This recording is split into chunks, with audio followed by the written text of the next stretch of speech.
કેશોદના અંડરબ્રિજમાં શરૂ થયાના 10 દિવસમાં જ ભ્રષ્ટાચારનું ભોપાળું સામે આવ્યું। કેશોદના ચારચોક વિસ્તારમાં 10 દિવસ પૂર્વે એટલે કે દિવાળી પહેલા શરૂ કરવામાં આવેલા અંડરબ્રિજમાં આજરોજ વરસાદના કારણે નીચે તો પાણી બંધ થયું જ નથી, પરંતુ આજે ઉપર સ્લેબમાંથી પણ ટપક પદ્ધતિની શરૂઆત થઈ છે।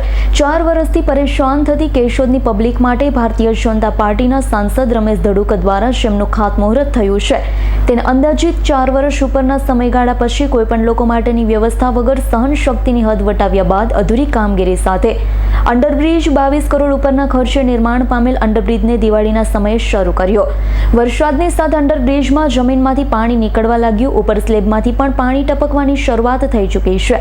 કેશોદના અંડરબ્રિજનું કયા ચોઘડિયામાં મુહૂર્ત થયું હશે એ તો રામ જાણે, પરંતુ સમગ્ર કેશોદના લોકો માટે માથાનો દુખાવા સમાન અંડરબ્રિજમાંથી ચાલતા લોકો પાણીમાંથી જ પસાર થાય છે।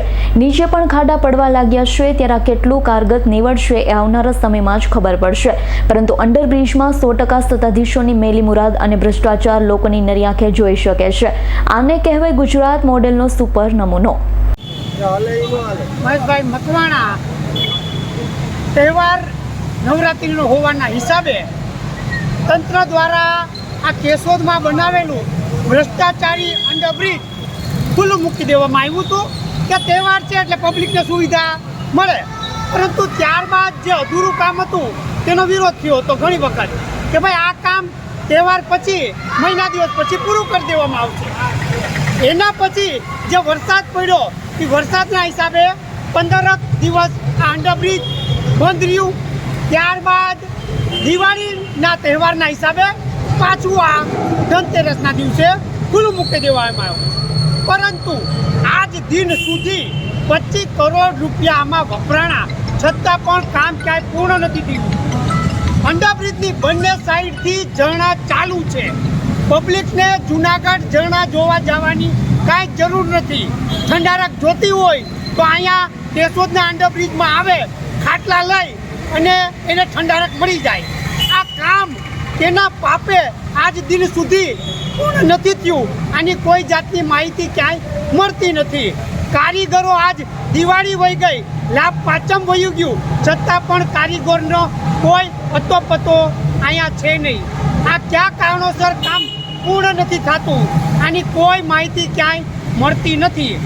આ કામ જે થયું છે એના પ્રાપ્ત સૂત્રો ભાજપના અમુક આગેવાનો પાસેથી પણ માહિતી દ્વારા માહિતી મળે છે કે ભાઈ અમને પૂર્વથી પશ્ચિમ બાજુ જવું હોય કે પશ્ચિમથી પૂર્વ બાજુ જવું હોય તો અમે અંડરબ્રિજમાંથી જવા તૈયાર નથી, કારણ કે અમને ખબર છે કે અંડરબ્રિજ ભ્રષ્ટાચાર રૂપે બનેલું છે। આ ભ્રષ્ટાચારના હિસાબે માફી ચાહું છું મિત્રો, કારણ કે આ અંડરબ્રિજમાંથી જો કોઈ છકડા નીકળે ને તો અવાજ પ્રદૂષણ દુનિયાનું થાય છે। આ ભાજપના અમુક આગેવાનોનું એમ કહેવાનું છે કે અમને જો પૂર્વથી પશ્ચિમ તરફ જવું હોય તો ભ્રષ્ટાચાર રૂપી અંડરબ્રિજની વચ્ચેથી અમે પસાર થવા રાજી નથી, કારણ કે એ લોકોને ખુદને ખબર છે કે અંડરબ્રિજ ઉપરથી પણ લીક છે, નીચેથી કે સાઈડથી નહીં, ઉપરથી પણ લીક છે, નીચેથી ઝરણા ચાલુ છે। આ 2-3 મહિના થઈ ગયા, ઓલા જે પાઇપ તૂટ્યા હતા, જે ધોકાવાળીના ભાગરૂપે જે ધરારના શોધે કામ કરવામાં આવ્યું એમાં પાઇપ પણ બહાર રહી ગયા, પાઇપ તૂટી ગયા, આજ કામ પૂર્ણ થયું નથી। અને ભાજપના લોકો જેમ કહેવા માંગતા હોય કે અમે અંડરબ્રિજમાંથી ન જઈએ, તો મિત્રો તમે જે પૂર્વ પશ્ચિમની જનતા છે, આ જનતા 100% ને 500% આ ભાજપના ભ્રષ્ટાચારના હિસાબે જીવના જોખમે આ અંડરબ્રિજમાંથી પસાર થઈ રહી છે।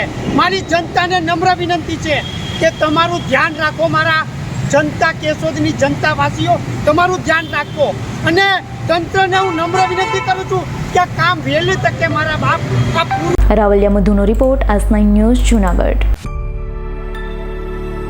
અમારી તમામ માહિતીથી અપડેટ રહેવા માટે જોડાયેલા રહો S9 ન્યૂઝ સાથે।